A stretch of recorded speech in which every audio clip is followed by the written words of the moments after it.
Mr. Secretary, my good friend Tony, thank you for your important visit here today. Thank you. Thank President Biden. And thank you to the American people for your incredible support for Israel in our war against the barbarians of Hamas. I thank you in English. I want to thank you in Hebrew as well. אני רוצה להודות למזכיר המדינה בלינקן, לנשיא ביידן ולעם האמריקני על התמיכה הכבירה שלהם במלחמה שלנו נגד הברברים של החמאס. אדוני המזכיר,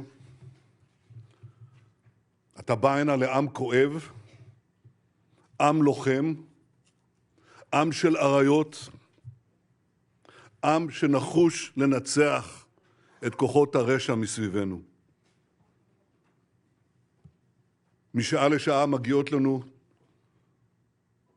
אנחנו שומעים על סיפורי הזוועה ועל סיפורי הגבורה. סיפורי הזוועה אומרים הכל עליהם, וסיפורי הגבורה אומרים הכל עלינו. והגבורה הזאת תנצח. Mr. Secretary, your visit is another tangible example of America's unequivocal support for Israel. Hamas has shown itself to be an enemy of civilization. The massacring of young people in an outdoor music festival, the butchering of entire families, the murder of parents in front of their children and the murder of children in front of their parents, the burning of people alive, the beheadings, the kidnappings of a young boy, not only kidnapped, molested, hurt, attacked,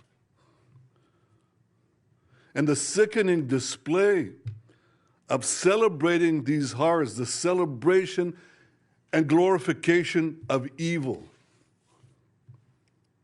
President Biden was absolutely correct in calling this sheer evil.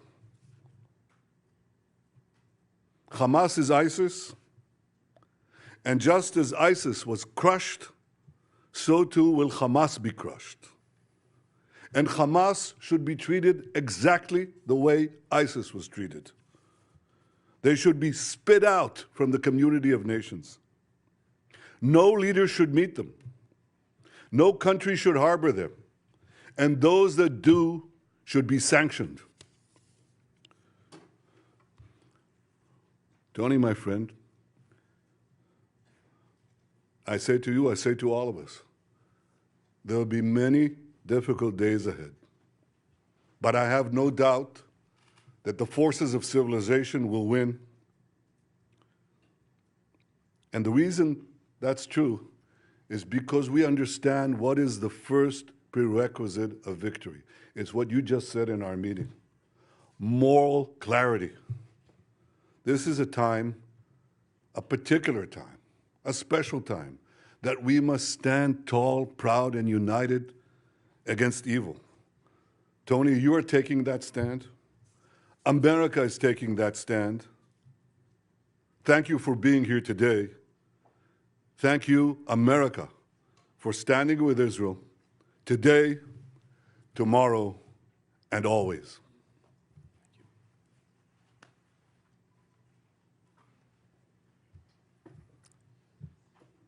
Mr. Prime Minister, I'm grateful to be back in Israel in this incredibly difficult moment for this nation, but in fact, for the entire world. If you'll permit me, personal aside, I come before you not only as the United States Secretary of State, but also as a Jew. My grandfather, Maurice Blinken, fled pogroms in Russia. My stepfather, Samuel Pizar, survived concentration camps, Auschwitz, Dachau, Majdanek. So, Prime Minister, I understand on a personal level the harrowing echoes that Hamas's massacres carry for Israeli Jews, indeed, for Jews everywhere. I also come before you as a husband and father of young children. It's impossible for me to look at the photos of families killed, such as the mother, father, and 3 small children murdered as they sheltered in their home in kibbutz near Oz, and not think of my own children. This was just one of Hamas's countless acts of terror. In a litany of brutality and inhumanity that, yes, brings to mind the worst of ISIS. Babies slaughtered, bodies desecrated, young people burned alive, women raped, parents executed in front of their children, children in front of their parents. How are we even to understand this, to digest this? And yet, at the same time that we've been shocked by the depravity of Hamas, we've also been inspired by the bravery of Israel's citizens. The grandfather who drove over an hour to a kibbutz under siege, armed only with a pistol, and rescued his kids and grandkids. The mother who died shielding her teenage son with her body, giving her life to save his, giving him life for a second time. The volunteer security teams on the kibbutzes who swiftly rallied to defend their friends and neighbors despite being heavily outnumbered. And we're lifted by the remarkable solidarity of the Israeli people, demonstrated in the long lines of people giving blood, in the hundreds of thousands of reservists who've mobilized, some rushing home from abroad, people around the country opening their homes to fellow citizens displaced from the south. The people of Israel have long and rightly prided themselves on their self-reliance, on their ability to defend themselves, even when the odds are stacked against them. The message that I bring to Israel is this: you may be strong enough on your own to defend yourself, but as long as America exists, you will never ever have to. We will always be there by your side. That's the message that President Biden delivered to the Prime Minister from the moment this crisis began. It's the message that I and my other colleagues in the government have delivered to our Israeli counterparts on a daily, even an hourly basis. It's the message that I bring with me to our discussions today, and it's what I'll affirm when I meet with the members of Israel's newly formed national emergency government. We welcome the government's creation and the unity and resolve that it reflects across Israel's society. We're delivering on our word, supplying ammunition, interceptors, to replenish Israel's Iron Dome, alongside other defense materiel. First shipments of U.S. military support have already arrived in Israel, and more is on the way. As Israel's defense needs evolve, we will work with Congress to make sure that they're met. And I can tell you, there is overwhelming bipartisan support in our Congress for Israel's security. Here in Israel and everywhere, we will reaffirm the crystal clear warning that President Biden issued yesterday to any adversary, state or non-state, thinking of taking advantage of the current crisis to attack Israel. Don't. The United States has Israel's back. We've deployed the world's largest aircraft carrier to the Eastern Mediterranean. We bolstered the presence of U.S. fighter aircraft in the region. We're providing other support as well. We continue working closely with Israel to secure the release of the men, women, children, elderly people taken hostage by Hamas. We're pursuing intensive diplomacy throughout the region to prevent the conflict from spreading, and I'll be doing that over the course of my trip in the coming days. Too often in the past, leaders have equivocated in the face of terrorist attacks against Israel and its people.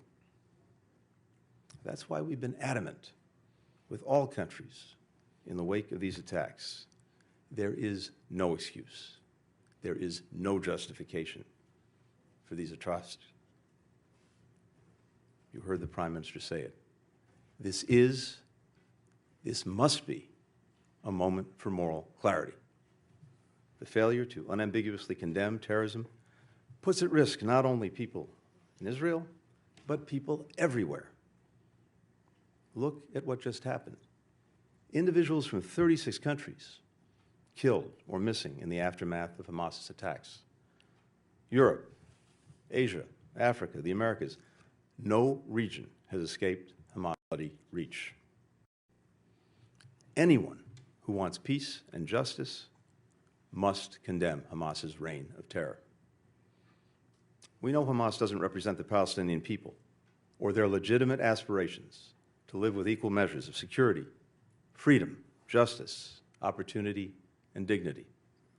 We know Hamas, instead of promoting the well-being of its citizens, rules repressively and dedicates the resources it has to terror tunnels and rockets.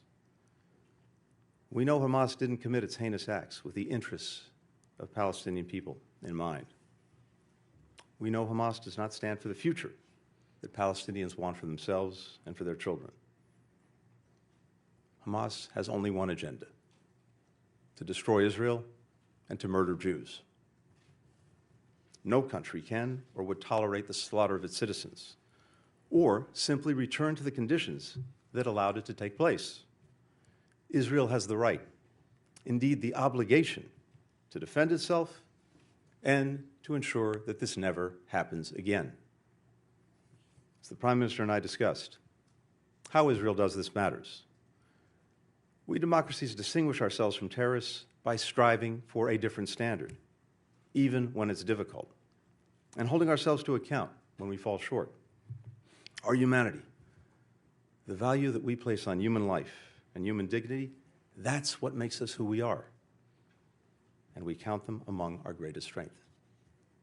That's why it's so important to take every possible precaution to avoid harming civilians. And that's why we mourn the loss of every innocent life, civilians of every faith, every nationality who've been killed.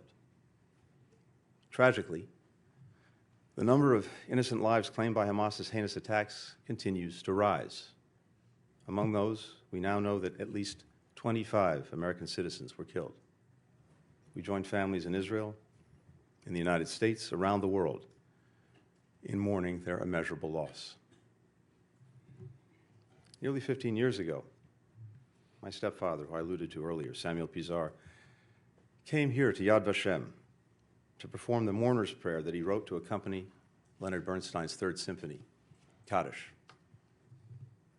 Reflecting on the unspeakable horrors that he'd endured as a boy in the Nazi concentration camps, he wrote that man, though created in your image and endowed with the freedom to choose between good and evil, remains capable of the worst as of the best, of hatred as of love, of madness as of genius.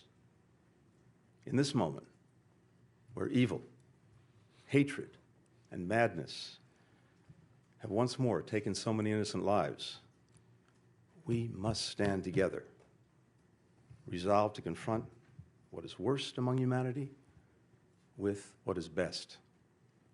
We must provide an alternative to the vision of violence and fear, nihilism and terror presented by Hamas. That is what the United States will do, standing with Israel, working together with its people, and all those in this region who remain committed to the vision of a more peaceful, a more integrated, a more secure, a more prosperous Middle East. Thank you very much.